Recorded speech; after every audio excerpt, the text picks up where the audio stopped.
बिस्मिल्लाहिर्रहमानिर्रहीम। अस्सलाम वालेकुम नादरीन, आप यूट्यूब चैनल देख रहे हैं। मैं इमरान खान हूँ। नादरीन, इमरान खान साहब को एक मरतबा फिर रात के पिम्स अस्पताल में लाया गया और उनकी आंख के अंदर एक इंजेक्शन और लगाया गया। ये चौथी मरतबा इमरान खान साहब को अस्पताल लाया गया है, लेकिन एक मरतबा भी उनकी फैमिली को उनसे नहीं मिलने दिया गया। पाकिस्तान तहरीक इंसाफ इसके ऊपर प्रोटेस्ट कर रही है। इमरान खान साहब की बहनें आज, क्योंकि मंगल का दिन था, वो अपने भाई को मिलने के लिए भी जेल गए, लेकिन वहाँ पे मुलाकात भी नहीं करवाई गई। अब ये एक बड़ी नॉर्मल चीज़ है कि इमरान खान किसी को दिखाई नहीं देगा, इमरान खान किसी को सुनाई नहीं देगा। ये मिलिट्री एस्टेब्लिशमेंट या आसिम मुनीर साहब की ज़िद है कि मैं इमरान खान को नहीं छोड़ूंगा और मैं निशान इबरत बनाऊंगा। इमरान खान को तोड़ना, उसे झुका हुआ देखना, उसे कमज़ोर देखना, उससे माफ़ी मंगवाना, ये आसिम मुनीर साहब की ख्वाहिश है। अल्लाह रब्बुल इज़्ज़त किसी को इतनी अना ना दे या इस लेवल तक कोई ना जाए कि उसको ये सारा कुछ करना पड़े। बहरहाल ये वक्त भी गुजर जाएगा। इमरान खान साहब को जेल से निकाल कर पिम्स अस्पताल पहुंचाया गया और उनकी आंख में एक और इंजेक्शन लगाया गया। इस पे जो सरकार है, सरकारी तौर पे अस्पताल की जानिब से एक छोटा सा बयान भी जारी कर दिया गया कि इमरान खान साहब आए थे, वो स्टेबल थे, 74 साल उनकी उम्र है, ये उनका नाम है, ये उनके वालिद का नाम है, और उनसे इजाज़त लेके उनकी आंख का ट्रीटमेंट किया गया। एक इंजेक्शन और लगा दिया गया है, उनको डॉक्यूमेंट दे दिए गए और ये कहा गया कि जनाब अब दोबारा ये चीज़ें आपने करनी है और दोबारा आप फॉलो अप आपका किया जाएगा। अब 4 मरतबा इमरान खान साहब के इंजेक्शन हो गए। उनकी आंख में कितना फ़र्क पड़ा, इसके बारे में बताने से पहले मैं आपको बताऊं कि एक जर्नलिस्ट हैं मोहम्मद ज़रीफ़, इन्होंने ये खबर ब्रेक की थी सुबह सुबह। बाद में बैरिस्टर गौहर ने कहा कि जी उनको इन्फॉर्म किया गया, तो बैरिस्टर गौहर को सारा कुछ होने के बाद इन्फॉर्म किया गया, पहले नहीं बताया गया। और इन्फॉर्म भी क्या किया गया, वो एक प्रेस रिलीज़ जारी कर दी जाती है, वही हर एक को भेज दी जाती है, तो मे भी बैरिस्टर गौहर को वही भेजा गया हो, लेकिन इमरान खान की फैमिली को आगाह नहीं किया गया। ना ही उन्हें इमरान खान साहब के ट्रीटमेंट के दौरान इमरान खान साहब के करीब बैठने की या वहाँ पे आने की इजाज़त दी गई, और ना ही इमरान खान साहब की उनकी फैमिली से मुलाकात की गई। ये जो सहाफ़ी हैं मोहम्मद ज़रीफ़, इन्होंने सुबह के वक्त ये खबर ब्रेक की थी, लेकिन इन्होंने साथ में 3 चीज़ें बताई हैं इमरान खान साहब की आंख के बारे में और उनकी सेहत के बारे में। अब ये 3 चीज़ों का इन्होंने दावा किया। इन्होंने कहा जी इमरान खान साहब पहले से कमज़ोर हैं जब वहाँ पे उनका मुआयना किया गया। नंबर 2, उनके दांतों में भी तकलीफ़ है। नंबर 3, उनकी बिनाई मज़ीद कम हो गई है। यानी पहले इमरान खान साहब की बिनाई दाई आंख से उनको नज़र आना बंद हो गया था, वो ख़त्म हो गई थी। फिर इमरान खान साहब बार बार ये कहते रहे, वो सुपरिटेंडेंट ऑफ जेल मान ही नहीं रहा था। आसिम मुनीर साहब को भी पता था, सबको पता था, लेकिन जब ये हो गया कि आंख बिल्कुल ख़त्म हो गई है तो फिर उनको अस्पताल पहुंचाया गया। जब पहला इंजेक्शन लगा तो 15% इमरान खान साहब की बिनाई वापस आई थी। अब 15% विजन क्या होता है, ज़रा आप अपने मोबाइल फ़ोन पे गूगल सर्च करके देख लें कि अगर 15% किसी का विजन है तो वो कितना है। वो आप चीज़ को पहचान भी नहीं पाएंगे, आप बंदे का चेहरा भी नहीं पहचान पाएंगे। तो ये इमरान खान साहब का 15% विजन वापस आया था। अब ये दावा किया जा रहा है कि उनकी आंख की बिनाई मज़ीद ख़राब हो गई है। ये बड़ा अलार्मिंग है। इससे पहले इमरान खान साहब से जब एक मुलाकात करने का अदालती हुक्म पर मौका मिला बैरिस्टर सलमान सफदर को, तो उन्होंने इमरान खान साहब की बहनों को क्या बताया। इसमें अलीमा खानम जो इमरान खान की बहन है, उन्होंने स्टेटमेंट देते हुए कहा कि सलमान सफदर ने हमें बताया था कि इमरान खान की आंख की हालत मज़ीद ख़राब है, और ये भी बताया था कि इमरान खान ने कहा कि तुम मेरे सामने बैठे हो, मैं तुम्हें पहचान नहीं पा रहा, देख नहीं पा रहा। ये इमरान खान साहब की जो दाईं आंख है उसकी हालत यहाँ तक पहुँच गई है। फिर इमरान खान की बहनों ने कहा कि हम 2.5 माह से एक ही मुतालबा कर रहे हैं कि इमरान खान का शिफा इंटरनेशनल अस्पताल से चेकअप करवा दें। अगर आपने इमरान खान के साथ कुछ गलत नहीं किया और कुछ छुपाने की कोशिश नहीं कर रहे तो फैमिली और ज़ाती मुआलिजीन की मौजूदगी में चेकअप करवा दें। माहिरीन कहते हैं कि इमरान खान को कुछ दिया जा सकता है जिसकी वजह से क्लॉटिंग हुई है। इमरान खान एक सेहतमंद आदमी है, वर्जिश करने वाला आदमी है। ऐसे आदमी के साथ इस लेवल का ख़राबी हो जाना, उनकी क्लॉट्स बनना शुरू हो जाना ब्लड में, ये बहुत गैर मुतवक्के बात है। तो माहिरीन ये कहते हैं कि उन्हें कुछ ना कुछ ऐसा दिया जा रहा है। देखिए, आंख का मसला इमरान खान साहब को हुआ, बुशरा बीबी की आंख की सर्जरी हुई, अब सनम जावेद सेम चीज़ के ऊपर, सनम जावेद पे बहुत गुस्सा है, पाकिस्तान की एस्टेब्लिशमेंट को बहुत गुस्सा है, मैं जानता हूँ। और जिस तरह अहकामात दिए गए थे कि हर हाल में सनम जावेद चाहिए, जो मर्जी कर लो उसको पकड़ के लाना है। फिर अली अमीन की हुकूमत थी वहाँ पे खैबर पख्तूनख्वा में, सनम जावेद वहाँ से बाहर निकलती हैं और फिर उसके बाद उनकी मुखबरी होती है और वो वहाँ से उनको अगवा कर लिया जाता है और अगवा करके उनको पहुँचा दिया जाता है लाहौर में किसी को कानो कान खबर भी नहीं होती। तो ये सनम जावेद के साथ हुआ, तो उस पर भी बहुत गुस्सा है। उसकी भी एक आंख जो है वो रिपोर्ट हो रही है कि वो ठीक नहीं है। यास्मीन राशिद साहिबा ने रिपोर्ट किया, बताया, उन्होंने कहा जी हमने कहा डॉक्टर से चेक करवाया, उन्होंने कहा डॉक्टर बुध को आएगा, फिर बताया कि डॉक्टर 2 हफ्ते के बाद आएगा, तो 2 हफ्ते के बाद सनम जावेद की आंख चेक करवाएंगे। यानी उनका भी एक ऐसा नुकसान हो रहा है, पता नहीं वो रिकवर होगा या नहीं होगा। बहरहाल ये चीज़ें अब नॉर्मल हो चुकी हैं। उनकी बहनों को भी नहीं मिलने दिया जा रहा। वो बेचारी दोबारा से मंगल का दिन था, मुलाकात के लिए पहुंची, क्योंकि यहाँ पे आसिम मुनीर साहब का ऑर्डर है और एक जिद है निज़ाम की कि नहीं मिलने देना, तो नहीं मिलने दिया गया। और पाकिस्तान तहरीक इंसाफ कहाँ खड़ी है, पता नहीं कहाँ खड़ी थी। वहाँ पे तो इमरान खान की बहनें अकेली खड़ी थी, चंद लोग थे उनके साथ। यानी अडियाला के बाहर जो तादाद है लोगों की वो कम होती जा रही है। इमरान खान की कैद तन्हाई, इमरान खान का बेगुनाह जेल में होना, इमरान खान के ऊपर जाली मुकदमात, इमरान खान को कैद तन्हाई में रखना और किसी से ना मिलने देना, फिर उनकी आंख का ख़राब हो जाना, फिर उनको इलाज के लिए छुपा के रात के अंधेरे में बाहर लेकर आना, ये सारी चीज़ों को मौजूदा निज़ाम ने इतना नॉर्मलाइज नहीं किया जितनी सहूलतकारी पाकिस्तान तहरीक इंसाफ ने कर दी है। पाकिस्तान तहरीक इंसाफ इन चीज़ों को इतना नॉर्मल ले रही है, इतना नॉर्मल ले रही है जैसे कोई बहुत रूटीन की बात है, मसला ही कोई नहीं है। यानी नवाज शरीफ का मुझे याद है कि छोटा सा कोई मामला हो जाता था ना, कोई झूठ भी बोल देता था डॉक्टर, तो पाकिस्तान के अंदर मीडिया के ऊपर आग लग जाती थी। हर तरफ रोला पड़ जाता था, हर 10 मिनट के बाद एक प्रेस कॉन्फ्रेंस होती थी, हर तरफ लोग निकल आते थे, रोला डाल देते थे। और पाकिस्तान का सबसे मकबूल लीडर यानी इमरान खान के पास मकबूलियत की वो मिराज है इस वक्त पाकिस्तान में, जिसका नवाज शरीफ सारी ज़िंदगी कभी सोच भी नहीं सकते थे। यानी नवाज शरीफ का ख्वाब, किसी भी लीडर का ख्वाब होता है कि वो इस लेवल का मकबूल हो जाए, तो इमरान खान साहब इतने मकबूल हो गए, लेकिन आज कोई भी उनकी पॉलिटिकल पार्टी में से उनके लिए उठने को तैयार नहीं है। पीटीआई ने सुहेल अफरीदी से शिकवा शुरू कर दिया है। सुहेल अफरीदी वज़ीर आला खैबर पख्तूनख्वा, पाकिस्तान तहरीक इंसाफ के चेयरमैन इमरान खान साहब जो हैं उन्होंने बनाया था, और ये सोच कर बनाया था कि नौजवान हैं, निकलेंगे, काम करेंगे, जोर लगाएंगे, स्ट्रीट मूवमेंट बनाएंगे, एक मोमेंटम कायम करेंगे, जो अली अमीन गंडापुर उस वक्त नहीं कर पा रहे थे। लोग उनके बहुत खिलाफ हो गए थे, मायूसी बहुत फैल गई थी। तो अब जो है अहमद खान न्याजी, जो इमरान खान साहब के अजीज़ हैं, रिश्तेदार हैं, उनकी सिक्योरिटी के मामला को देखते थे और इमरान खान के बहुत करीबी भी हैं। इनको कोई लालच वालच नहीं होगा इमरान खान से, इन्होंने कौन सा कोई मिनिस्टर बन जाना है या कोई और काम करने हैं, ये सिर्फ इमरान खान की सिक्योरिटी किया करेंगे। पहले भी वही करते थे, वो रिश्तेदारी के चक्कर में साथ हैं। उन्होंने कहा जी हम 6 महीने से सुहेल अफरीदी से पूछ रहे हैं कि हमें इमरान खान की रिहाई का रोड मैप दे दें, लेकिन उन्होंने इमरान खान को फुटबॉल बना लिया है। सुहेल अफरीदी अचकज़ई के पास भेज देता है, अचकज़ई जुनैद अकबर के पास भेज देता है, और वो बैरिस्टर घोर के पास भेज देता है।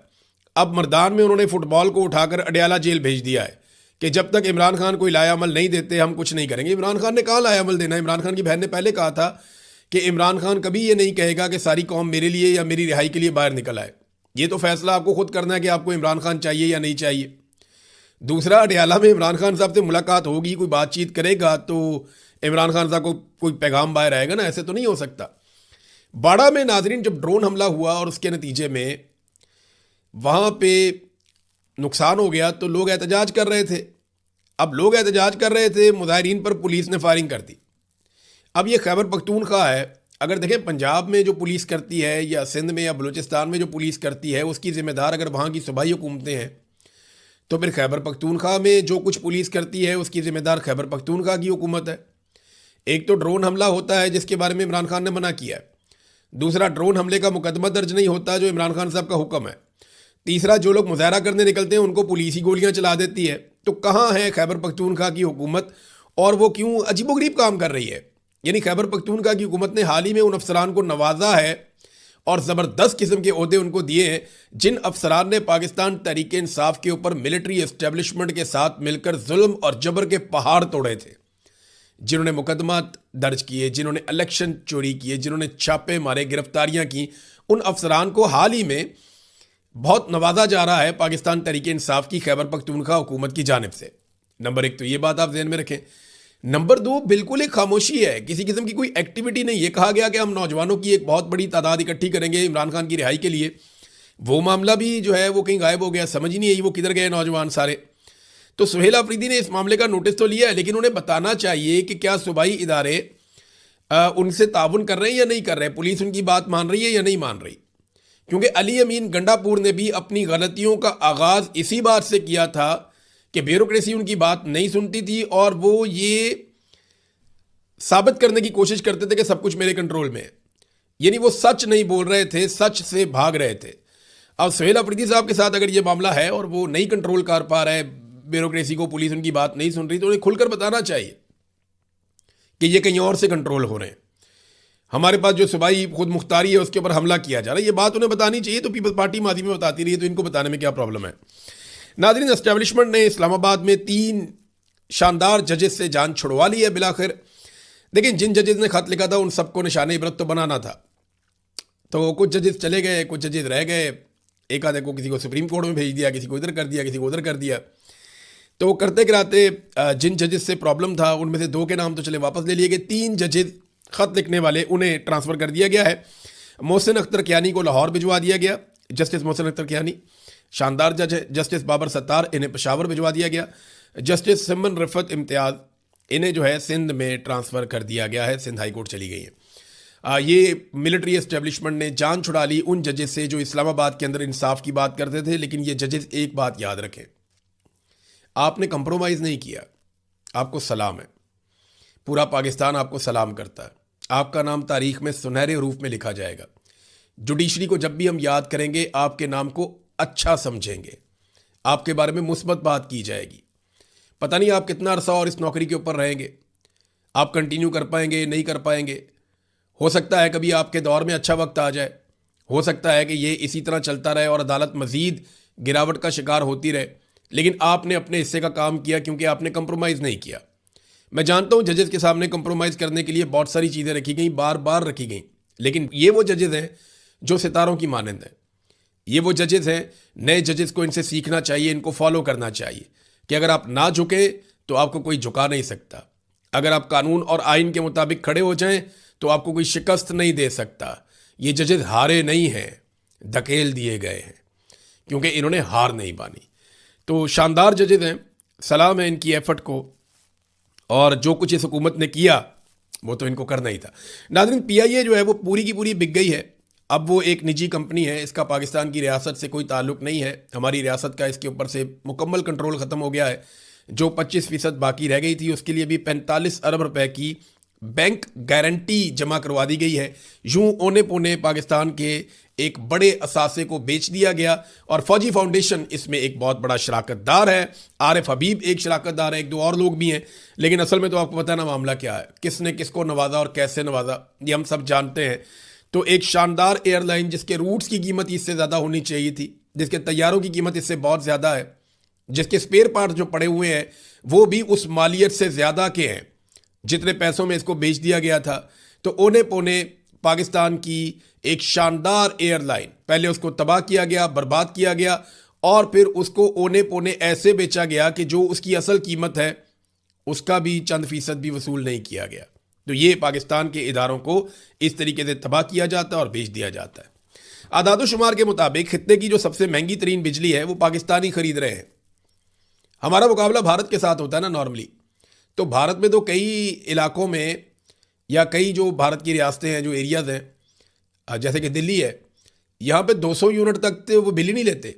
यानी अगर कोई 200 यूनिट तक की बिजली इस्तेमाल करता है उससे बिल लेते ही नहीं है। और भारतीय लोगों की आमदन पाकिस्तान के लोगों की आमदन से बेहतर है। यानी वहाँ जो लोगों की कमाई है, सालाना कमाई एवरेज, वो पाकिस्तानियों से ज़्यादा है। हालांकि उनकी आबादी बहुत बड़ी है, लेकिन इसके बावजूद वो पाकिस्तानियों से सस्ती बिजली लेते हैं। वहाँ जो घरेलू सार्फिन हैं उनको बिजली बहुत कम कीमत में मिल रही है, जबकि पाकिस्तान में बहुत ज़्यादा कीमत में मिल रही है। लोड शेडिंग जैसे पाकिस्तान में हो रही है वैसे तो भारत में भी नहीं हो रही है। और भारत के अंदर इस वक्त कोई बहुत बड़ा बहरान भी नहीं है। हालांकि पाकिस्तान के ईरान से भी ताल्लुकात हैं, अमेरिका से भी ताल्लुकात हैं। पाकिस्तान की बंदरगाहों के ऊपर पाकिस्तानी वज़रा के मुताबिक गैस और पेट्रोल के जो टैंकर्स हैं ना, उनकी मंडी लगी हुई है। हमारे अपने वज़ीर ने कहा कि लाइनें लगी हुई हैं जनाब यहाँ पे गैस की और पेट्रोल की पाकिस्तानी बंदरगाह के ऊपर। लेकिन हमारे यहाँ लोड शेडिंग भी है, पेट्रोल भी महंगा है। इंडिया में ये सारा कुछ नहीं है। तो असल मसला जो है ना वो IPPs का है। इसके ऊपर एक अलग से वीडियो करूँगा, मैं बहुत सारी तफसीलात आपके सामने रखूँगा। इस पर मैं काम कर रहा हूँ कि किस तरीके से IPPs ने पाकिस्तानियों को नचोड़ दिया है। नाज़रीन, अब ज़रा बैन अवी खबरों पर आ जाएँ। ईरानी तजावीज़ जो ईरान ने दी हैं अमेरिका को कि इन चीज़ों को इस तरीके से हल कर लेते हैं, और ये कहा कि जो जौहरी मनसूबा है हमारा या जो एटमी हमारा प्लान है उसके ऊपर बाद में डिस्कस कर लेते हैं और इसको डिस्कशन में डाल देते हैं, आलमी इदारे भी साथ में आ जाएंगे। लेकिन आबने हुर्मुज़ को खोल देते हैं और अमेरिका भी नाकाबंदी ख़त्म कर दे। तो इस पर बड़ा ठंडा रद्दमल दिया है डोनाल्ड ट्रंप ने, कोई ख़ास इस पर तवज्जो दी नहीं। ईरानी तजावीज़ के ऊपर तवक्को की जा रही थी कि ट्रंप एक मुस्बत रद्दमल देगा और वो इसको खोलने की कोशिश करेगा, तो वो मुस्बत रद्दमल नहीं आया। अब ईरान ने पाकिस्तान के ज़रिए तजावीज़ पहुँचाई थी, लेकिन पाकिस्तान को अभी तक कोई ग्रीन सिग्नल अमेरिका की जानिब से नहीं मिला है। अच्छा, ईरान का मौक़िफ़ ये है कि अगर आपने करनी है ना बातचीत, तो यूरेनियम के ऊपर आप हमारा हक़ पहले तस्लीम करें और उसके बाद देखें अगर तामीरी मकासद के लिए कोई मनसूबाबंदी की जाती है, जौहरी तनसीबात लगाई जाती हैं, तो वो तो कबूल की जानी चाहिए। लेकिन ये एक लंबा प्रोसीजर है। फौरी तौर पे अगर कोई जंगबंदी करनी है, कोई मुज़ाकरात करने हैं, तो आपने हुर्मुज़ के ऊपर कर देते हैं। लेकिन अमेरिका ने बड़ा ठंडा रद्दमल दिया है। आज की इतला ये है कि बहुत सारे जहाज़ आपने हुर्मुज़ में से गुजरे हैं और एक रशियन जहाज़ जो बड़ा लग्जरी, बड़ा तगड़ा जहाज़ है, बहुत बड़ा, वो अमरीकी नाकाबंदी में से गुजर गया। उसको किसी ने छेड़ा भी नहीं, रोका भी नहीं। तो रूस की एक अहमियत और ताकत तो है। अमेरिका को ये आइडिया हो गया कि अगर ईरान ने उनके साथ ये किया है तो रशिया पता नहीं उनके साथ क्या करेगा। लेकिन एक दावा अमेरिका से अब सामने आ रहा है, वो ये है कि ईरान के अंदर पेट्रोल की किल्लत होने वाली है और ईरानियों को बहुत बड़ा मसला जो है उसका सामना करना पड़ेगा। दूसरी जानिब इसराइल तेज़ी से फ़ौजी भर्ती करने का मनसूबा बना रहा है और बड़ी तादाद में फ़ौजियों की भर्ती का आगाज़ करने जा रहा है, क्योंकि जो इसराइली फ़ौज का सरबराह है उसने कहा कि 2026 जो है वो हमारा लड़ाई का साल है और इस साल हमने बहुत लड़ाई लड़नी है और मुख्तलिफ महाज़ों पे इसराइल को लड़ना पड़ेगा। अब क्योंकि इसराइल ने बहुत सारी लड़ाई लड़नी है तो उन्हें ताज़ा फ़ौजी चाहिए और बड़ी तादाद में फ़ौजी चाहिए, तो वहाँ फ़ौजियों की अब भर्ती शुरू हो गई। अब इसमें वजह वो ये बताते हैं कि ज़्यादा एरियाज़ पे ज़्यादा लड़ाई करनी है तो ज़्यादा फ़ौजी चाहिए और कम शिफ्टों के अंदर फिर फ़ौजियों को काम करना पड़ेगा। इसराइली फ़ौज जो है वो दुनिया की उन फ़ौजों में से है जिसको बेहतरीन साजो सामान दिया गया है और यानी अब दुश्मन की फ़ौज भी हो ना तो आप ये नहीं कह सकते कि वो बिल्कुल ही फारग है। जो क्वालिटी दुश्मन की फ़ौज में उसको भी तस्लीम किया जाना चाहिए था। मुनज़्ज़म फ़ौज है, बेहतरीन हथियार है उनके पास, बहुत ज़बरदस्त ट्रेनिंग है इसराइली फ़ौज के पास और उनकी ये कैपेसिटी है, कैपेबिलिटी है कि वो बहुत भारी हमले कर सकते हैं। बहुत छोटा सा मुल्क है लेकिन उसके पीछे अमेरिका की बहुत बड़ी सपोर्ट भी है। ये उनकी एक पॉलिटिकल कामयाबी है। तो जब अमेरिकन सपोर्ट उसके साथ मिलती है तो वो बड़े दलेर हो जाते हैं। उन्होंने बहुत हमले किए हैं, बहुत सारे मुल्कों पे हमले किए, अपने से बड़े ममालिक, ताकतवर ममालिक, उनके ऊपर अटैक किए। और ये भी एक हकीकत है, अगर आज अमेरिका पीछे हट जाए तो इसराइली फ़ौज जो है वो चंद दिन भी खड़ी नहीं रह सकती। अपने ईरान के मुकाबले में या अरब ममालिक के मुकाबले में वो नहीं खड़े रह पाएंगे। बहरहाल वो अपनी फ़ौजियों की तादाद बढ़ा रहे हैं और ऐसा लगता है कि उनके दिमाग में अभी भी लड़ाई चल रही है। डोनाल्ड ट्रंप को जो है वो आने वाले इलेक्शन में पहले से ही शिकस्त नज़र आना शुरू हो गई है। कैसे, ये ज़रा आप डोनाल्ड ट्रंप का स्टेटमेंट देखें। डोनाल्ड ट्रंप ने अपने ट्रुथ सोशल मीडिया पे जो स्टेटमेंट दिया है उसमें उन्होंने धांधली का रोना रोना शुरू कर दिया। हालांकि अभी तो कोई बात हुई नहीं, अभी तो मामला शुरू ही नहीं हुआ। तो डोनाल्ड ट्रंप को लगता है कि 2020 में उनके साथ धांधली हुई, तो इस वजह से अभी से उन्होंने रोला डाल दिया है और उन्हें ये नज़र आ रहा है कि जो मिड टर्म इलेक्शन है उनमें डोनाल्ड ट्रंप के साथ क्या होने जा रहा है।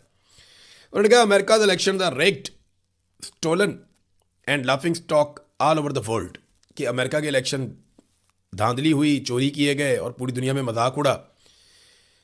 और पाकिस्तान में जिस फील्ड मार्शल को और वज़ीर आज़म को वो पसंद करते हैं वो तो पूरा का पूरा इलेक्शन ही चोरी करके आए हुए हैं। डोनाल्ड ट्रंप अपने लिए कुछ और पसंद करता है और दुनिया के लिए कुछ और पसंद करता है। ये मुनाफकत नहीं है तो और क्या है। डोनाल्ड ट्रंप को सोचना चाहिए कि जिनको वो पाकिस्तान में सपोर्ट कर रहा है वो तो 17 सीटों वाले हैं और फार्म 47 वाले हैं।